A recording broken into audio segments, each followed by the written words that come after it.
Et comme quoi, José René, la boisson liée au travail, c'est quand même dangereux. Il y a plusieurs exemples que vous nous donnez comme cela où il est dangereux de boire et de travailler à la fois. Il faut choisir. Ah bah, faut choisir, je pense, parce que c'est comme un coup. Bah, on vit à Paris avec petit Louis, un gars. On était 6. On vit à Paris auquel aurait traversé un vivier, un étang, quoi. Un étang qui est grand comme la maison là. Et bah, petit Louis full, il se lance dedans, il enlevait son bleu. Il se lance dedans, et mesdames, Vibin, la tête qui est remontée 3 coups. Et bah, Vibin, il était commotionné, il tombait dedans, mais il était noyé. Pour faire à Paris avec nous, avec des copains, quoi. Alors, ce qu'il y a eu, Mais il voulait traverser les temps à la nage. à la nage, pour rigoler, mais il nageait comme une clamelette, je pense bien aussi. Mais comme il était à moitié plein, il a dit, va me laisser dedans quand même, mais il t'a hydrocutionné tout de suite, total. Alors, ce qu'il y a, José et moi, on ne perdit pas le réflexe, parce qu'on voyait bien qu'il était perdu. Eh ben, on a tenu la tonne sur la prise de force, on voulait aller vider le temps, mais parce que tu t'es fou, il était trop tard, les pompiers vinrent, il était noyé, mort d'un coup, net. Justement, il n'eût pas été préférable de lui tendre une perche. Vous avez pris la tonne pour vider les temps.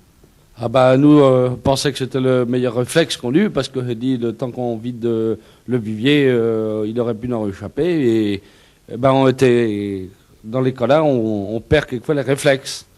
Et ça, on ne sait pas ce qu'on aurait dû faire.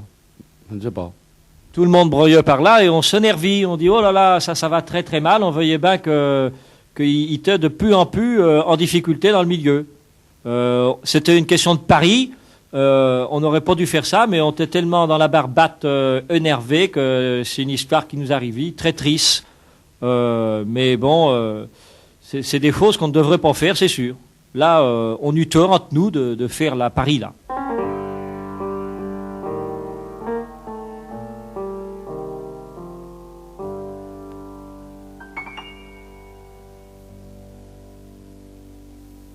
C'était un voisin que vous avez enterré dans votre village, je suppose, à côté de chez vous.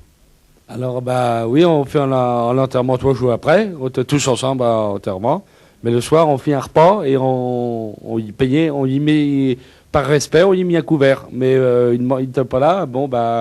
On faisait comme s'il était là. Et quelquefois, on y parlait. Mais forcément, il ne répondait pas, il n'était plus là. Mais on a pensé à lui comme ça. C'est ça, on pleurait comme des gosses. D'abord, qu'on fit le repas là. On arrosit ça quand même parce que le petit Louis, c'est un grand copain. On arrosit ça. On embrouillait entre nous. On dit, petit Louis, tu serais là, ce serait mieux, mais il te mord.